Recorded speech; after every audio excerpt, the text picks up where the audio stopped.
There you go. Okay, well, welcome to our looking at Brightspace from the student perspective. I am going to show you I have a test course and I have two students. The first student has not completed any work. So then you can see what it's like from the student perspective when they first start their work. And then the second student has actually completed work and has been evaluated. So then you can you can see the grading functions. And Doug will assist me because he knows a lot about the student perspective when it comes to the grading. So first I'm going to start my screen share.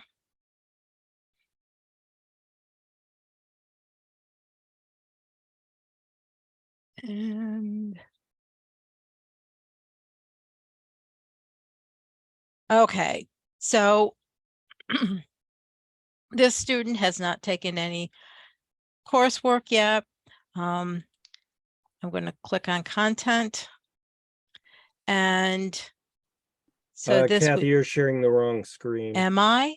Yeah, we're Thank seeing you. connection restored. Your browser is back online. Well, that's not nice. Thank you, Doug. Sorry it took me so long to manage to actually click the unmute button. Like, where is it? It was running away from me. Oh, yeah, that's because. Are you seeing the right one now? Yep, new function test course. What is psychology? Okay. When I did this the last time, I was at home and I had 3 screens. Now I only have 2. So the orders are different. Okay, so I'm just going to go back.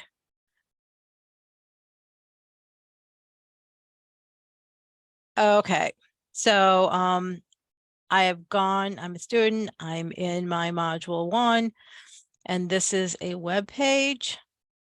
So they're basically seeing exactly what you see when you view it. And I believe, yeah, it's just another web page. Okay, so we have a video. I'm not going to play it. It's a YouTube videos. And then Panopto would look the same way. And then this is a discussion. So in this case, it's set up that there's the post first. So I need to click on and type. And that's how I sign my name too. So I'm going to post. So now I can actually see what my classmate Lou Grant said. And I am just going to go back to content. There's a second discussion. It's going to work the same way. Then I have this assignment, which of course I no longer have available. Hold on.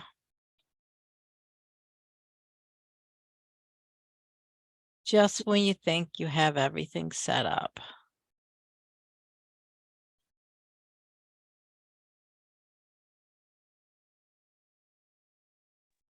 That'll be the day we finally retire.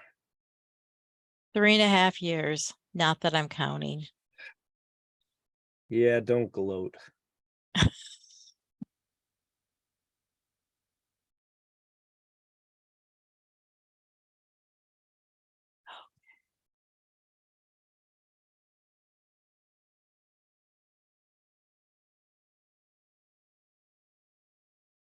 Okay.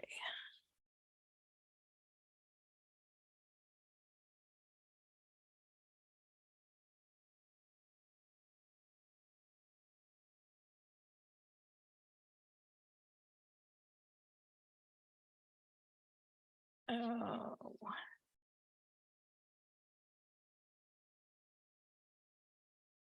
Now to go through making sure I share the right screen again.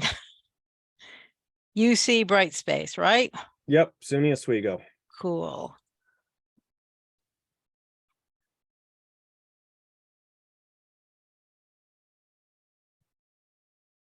So now I can actually access this. So I have my instructions. I can listen to them if I need to. I could have listened to those pages too. It's telling me that I don't have any submissions yet.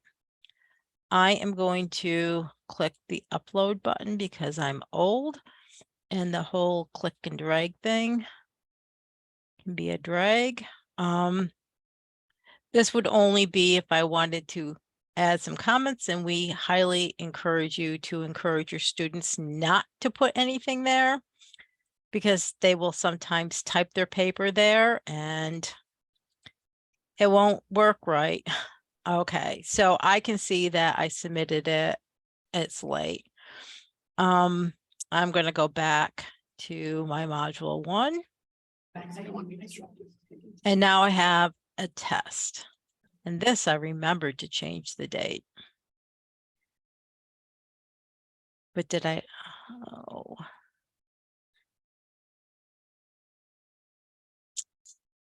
Well, I'm sorry. Doug, talk while I do this. We do have a question in the room, Doug. I don't know if that would. Yeah, sure. Hit me. Okay, we'll wait till the.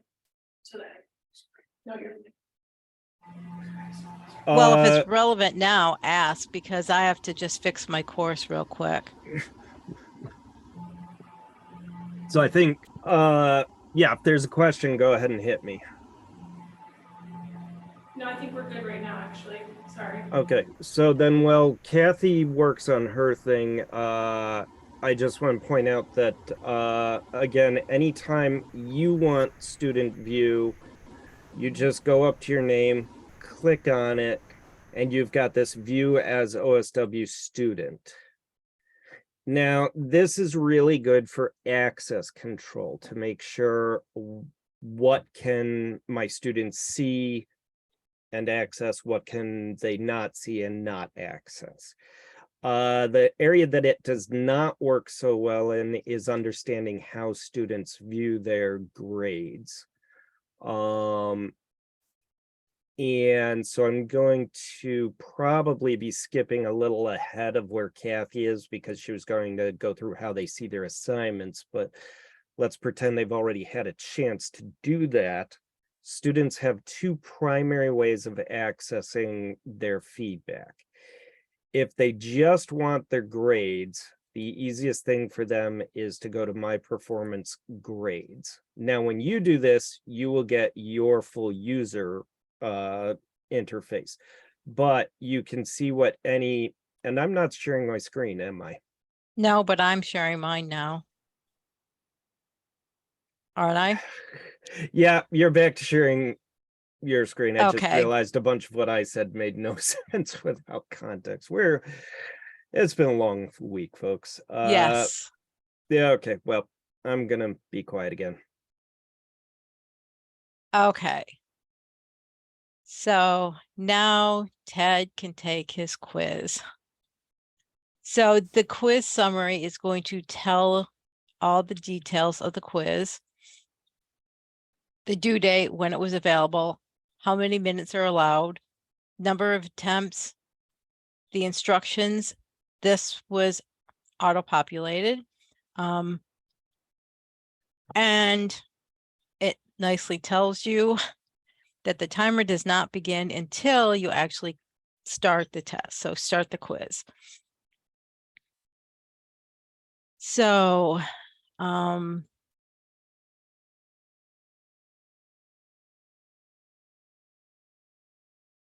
we are going to take it, submit, and then really submit. So I know right away by default that I got a 75, 3 out of 4, but I do not have any access by default to the questions or the answers. That you set up an additional view if you want students to see that, and you can set up release dates when they have access to that. So now I'm done. if Ted goes to my performance and class progress, he can see that he's received 1 grade. And then the discussion post, he has created 1 discussion post. And if he expands it, where that post was. Assignments, again, he submitted 1, it's waiting to be graded. And if I expand it, because it's not graded, waiting to be graded, it will show the name of the assignment. This is a link, so if I click on it, it's going to take me back to that assignment. I'm just going to go back. And then the quizzes, it has been graded. So when I click on this grade attempt, it's just going to take me back to what I saw before. And I can just click done. So, yep. Sorry, the main takeaway that I was gonna say is just if your students are using this view, make sure you tell them to go to what the item is, not use the grades overview to get their comments and whatnot. Right, I was going to show that next, Doug. I'm sorry. You're okay. And then this is the grades. It's just an overview, right? It's just a table of what the grade, and so just shows the grade item and the grade from this view. So now I am going to go to my other student,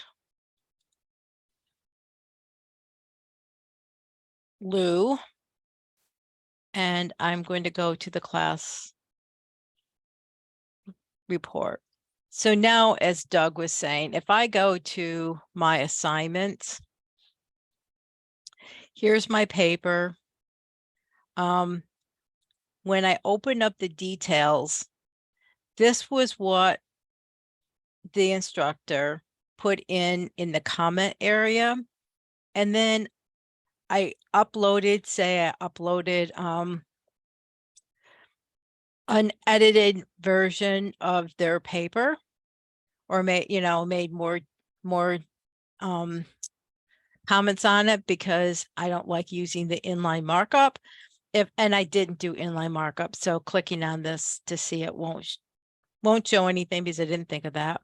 And then this was my initial submission. We've already seen the quizzes and nothing has changed here. I'm going to show the grades so you can see on the grades. All I'm going to see is the overall feedback here. Now, as Doug was saying, I'm just going to stop impersonating.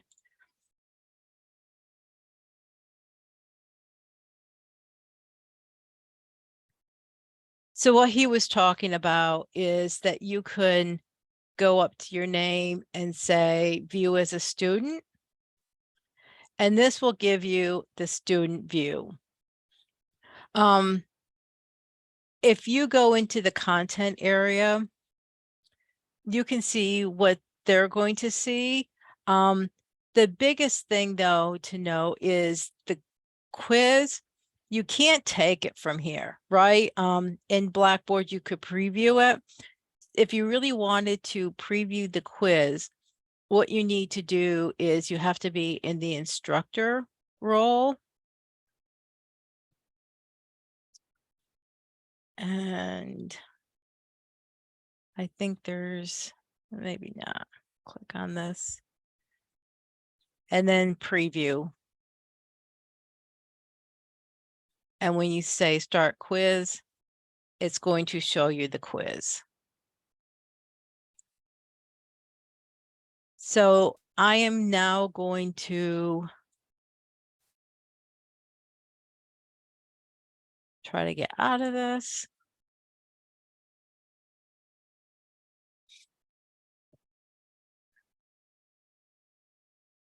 Okay. Questions?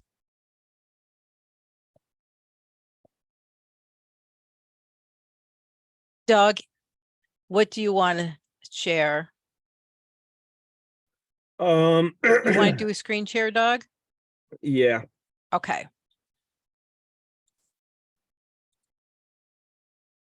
So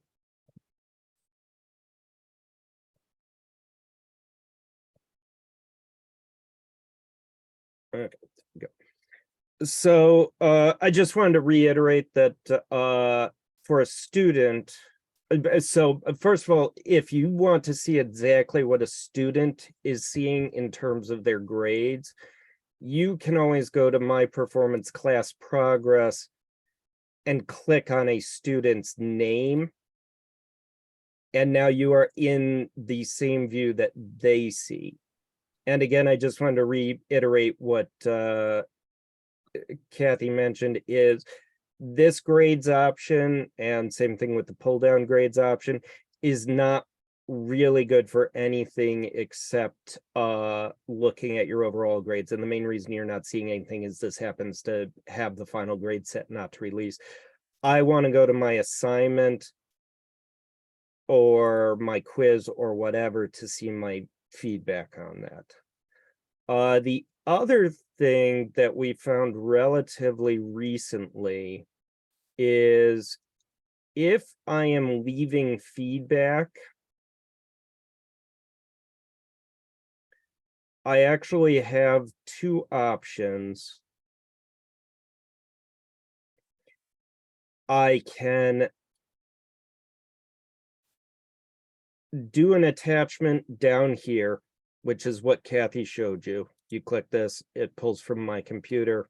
Everybody's happy. However, if you're maybe a little bit too much of a curious cat, you may notice that you can also go plus insert stuff and add an attachment directly into your comments. This is a wonderful option if you want to add generic feedback or a rubric or something like that. The issue with using it, though, is it takes that attachment and unlinks it from the grade book.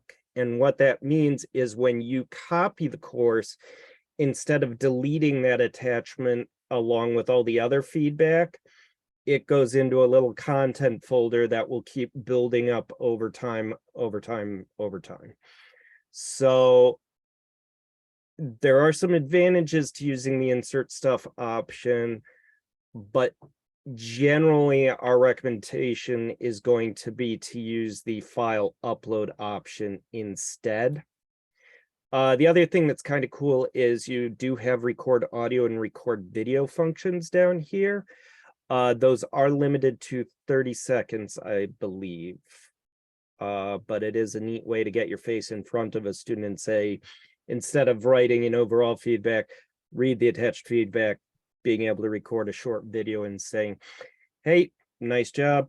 Check out the attached document to see my detailed feedback. And it just gives you a little bit of extra instructor presence. I think that is my peanut gallery comments. So as we do, we will open the floor to questions, but we are going to have to keep it short so that Jess has time to shut down and rejigger things for the next presentation.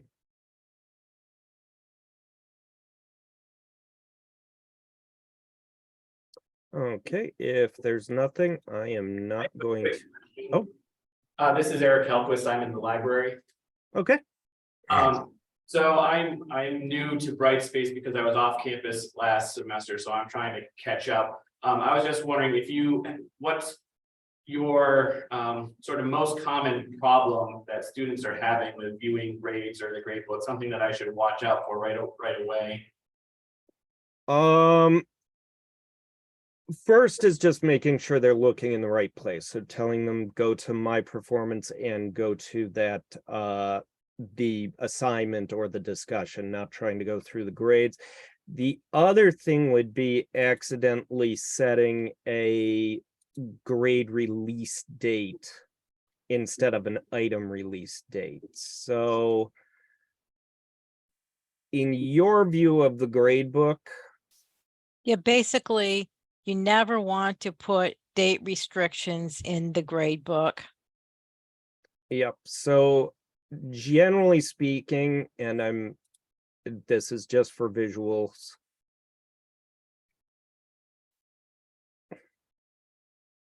If you're looking in your grade book at manage grades and you see a clock next to something, that's probably a bad sign. I mean, there are times when you want to hold back an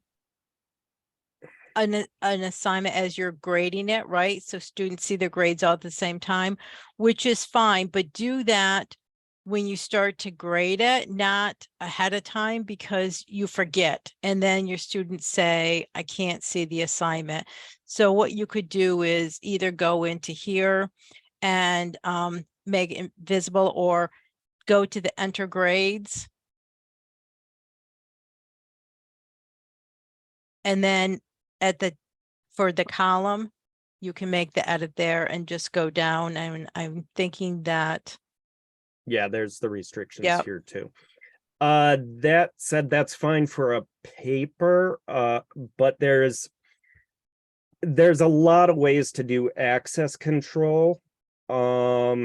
So the other thing that you might see that you want to look out for is, and let me see if I can do this. I may not be able to show this.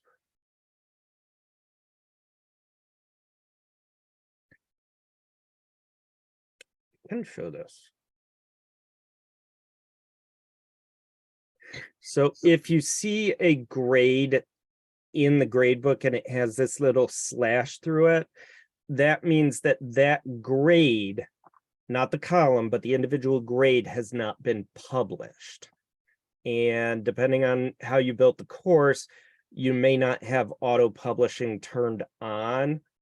The final grade's a little different, but if you see this on an assignment or a quiz, you just need to go in and there's a publish button in there to actually push the button or push the grades out to students. Grading in general is a bit of a Gordian knot in terms of there's lots and lots of options, which on the plus side gives you lots and lots of control, but also can make it a situation where you accidentally set things up in a way that you didn't mean to. So I'm just gonna end this with our usual notes that if you need help, you are always welcome to drop a line to help@oswego.edu, which is our standard reflector that goes to all of us and gets into the ticketing system. It's the best way to get a hold of us and make sure that your request gets seen by us. You also have the option of the Oswego, or sorry, of the SUNY help desk, which has extended hours beyond what we do. And then last but not least, we do have open office hours on a regular basis. The schedule and the Zoom link for those is in the chat. Thank you very much. Thank you all. Thank you, Kathi. And Jess, we're going to get out of your hair so you can do whatever you need to do.